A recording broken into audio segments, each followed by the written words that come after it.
Growing up in a small town with my family was memorable and filled with fun. My sister was always the adventurous one, always eager for excitement and new experiences. But one day, everything changed. My sister began to exhibit strange and frightening behavior. She would scream in the middle of the night, speak in tongues that no one could understand, and even hurt herself. My parents were beside themselves with worry and fear, not knowing what to do or where to turn for help. Growing up, my sister was always the life of the party, always making friends and always the center of attention. But after her possession, she became a shell of her former self. She was quiet and reserved, constantly looking over her shoulder as if she was being watched. She would often wake up in the middle of the night, screaming and sweating, unable to shake the images and voices that plagued her mind. I watched as my parents struggled to cope with her sudden change, trying everything they could to help her. They took her to doctors, psychologists, and even priests, but nothing seemed to work. That was until a family friend recommended an exorcist. My parents were skeptical at first, but desperation led them to seek out the exorcist's assistance. He was an old man dressed in all black, with a stern look on his face. He sat down with my parents and asked many questions about my sister's behavior and the strange occurrences in our home. He listened carefully, taking notes and nodding as my parents spoke. The day of the exorcism arrived, and I will never forget it. The exorcist entered my sister's room, and for hours I could hear shouting, crying, and the sound of objects being thrown around the room. I was too scared to go inside, but I could feel the fear and tension in the air. Finally, the shouting and crying subsided, and the exorcist emerged from the room. He explained to my parents that the possession was gone, but warned them that it may return if they did not keep a close eye on my sister and continue to pray and protect her. He also advised them to seek counseling for my sister, as the experience had been traumatic for her as well. From that day on, my sister was never the same. She was calmer, more peaceful, and no longer exhibited any strange behavior. But I was always haunted by the memory of that day and the fear of what could have happened if the exorcism had not been successful. I became obsessed with the paranormal and the supernatural, eager to understand what had happened to my sister and to be prepared in case it ever happened again.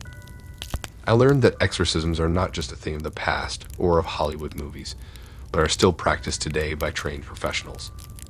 I learned about the different types of possession and how to recognize the signs of evil influence. I also learned about the importance of protective measures, such as prayer and the use of blessed objects to keep evil at bay. Years have passed, and my sister is now a strong and healthy woman, no longer plagued by the evil that once possessed her. I am grateful for the exorcist who saved her and for the lessons I learned from that experience. And I am determined to continue my studies, to be ready for any challenges that may come my way, and to help others in need, just as the exorcist helped my family. I was just a young boy living a peaceful life in the small town where I was born and raised. My parents were deeply religious and instilled in me the values and teachings of Islam from a young age. I was always a curious and inquisitive child, always asking questions and seeking knowledge about the world around me. But my life took a dramatic turn one day, when strange things began happening in my room at night. I would hear strange noises, see shadows moving, and feel a cold presence that seemed to be following me. At first, I was scared and didn't know what was happening. I tried to ignore it, thinking it was just my imagination playing tricks on me. But as the occurrences continued, they grew increasingly intense and frightening. My parents became worried, but they didn't take my concerns seriously. They thought I was just having nightmares or was oversensitive. One night, I woke up to find myself paralyzed, unable to move or speak. That was when I heard the voice, a deep, guttural voice that spoke in a language I didn't understand. It was at that moment that I realized I was not just imagining things, and that something was truly wrong. My parents were beside themselves with fear and called for the local imam to come and perform an exorcism. The imam arrived, accompanied by several other men from the mosque.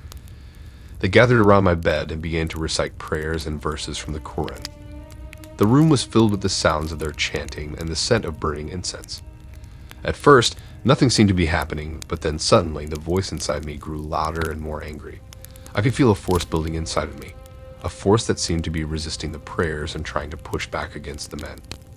The struggle continued for what felt like hours, but eventually the voice inside me grew quiet and the force dissipated. I was finally able to move and speak again, and the room was filled with a sense of peace and calm. The imam explained to my parents and me that the voice I had heard was the voice of a jinn, an evil spirit that had taken residence inside of me.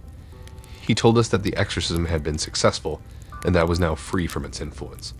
Although I was grateful to be free from the evil spirit, the experience left a deep impression on me. It made me appreciate the power of prayer and the strength of my faith even more. It also taught me that there are forces in this world that are beyond our understanding, and that sometimes the only way to combat them is through the power of prayer and belief in a higher power. From that day on, I made it a priority to live my life in a way that honors my faith and the teachings of Islam. I continued to attend the mosque regularly, participate in the community, and seek knowledge about my religion. I also became more empathetic and understanding, realizing that there are many people who struggle with similar experiences, and that they need support and comfort. As I grew older, I found myself drawn to the study of Islamic spirituality, particularly the concept of jinn and the role they play in our world. I became determined to learn as much as I could, not just for my own benefit, but also to help others who may be struggling with similar experiences. As a young boy growing up in a small rural village, I was fascinated by the stories of exorcisms and the church's ability to banish evil spirits from the bodies of the possessed. Despite my skepticism, I was drawn to these tales of the supernatural and the power of faith. But it wasn't until I witnessed an exorcism gone wrong that my beliefs were truly tested. It was a scorching hot summer day, and my friends and I were playing outside when we heard strange noises coming from the small chapel on the outskirts of the village. We were always curious kids, always looking for an adventure, and so we decided to investigate. Pushing our way through the crowd of people gathered outside, we stepped into the chapel, completely unprepared for what we were about to witness. The sight that greeted us was beyond anything I could have ever imagined. A man was writhing and contorting in unnatural ways, his eyes rolling back in his head as he let out guttural, inhuman sounds. The priest was performing an exorcism, trying to drive the evil spirit from the man's body. But as the minutes passed, the man's movements grew more and more violent, and the fear in the room was palpable. The villagers crowded around, watching in horror as the priest continued the ritual, their faces etched with fear and uncertainty. I remember the moment when everything changed. The man let out a blood-curdling scream, and his mouth began to stretch and distort, his jaw wrenching open and possibly wide until it was torn clean from his face. The room erupted into chaos with people screaming and pushing their way towards the door. I was caught in the stampede, my mind still trying to process what I had just seen. In the aftermath of the exorcism gone wrong, the small village was never quite the same. People whispered of dark forces at work, and many of the residents began to avoid the chapel altogether. Some even whispered that the man's soul had been claimed by the devil himself. The village priest was horrified by what had happened and immediately called for a meeting of the village elders to discuss the incident. It was decided that an investigation was necessary to determine the cause of the man's death and to prevent any future exorcisms from going wrong. I was one of the chosen few who were asked to assist in the investigation. We gathered all witnesses who had been present in the chapel during the exorcism, including the priest and the man's family, and listened to their accounts of what had happened. We studied the ritual performed by the priest and compared it to other documented exorcisms to see if there were any differences. We also consulted with experts in the field of the supernatural and the occult, seeking their opinions and advice on what may have caused the man's death. And after weeks of research and investigation, we finally discovered the truth. The man had not been possessed by an evil spirit, but instead was suffering from a rare and little-known medical condition that caused him to convulse and contort in the manner that he did. The priest, in his attempt to perform the exorcism, had only made the man's condition worse, causing his death. The findings of our investigation were shared with the village and the church, and steps were taken to ensure that such a tragedy would never happen again.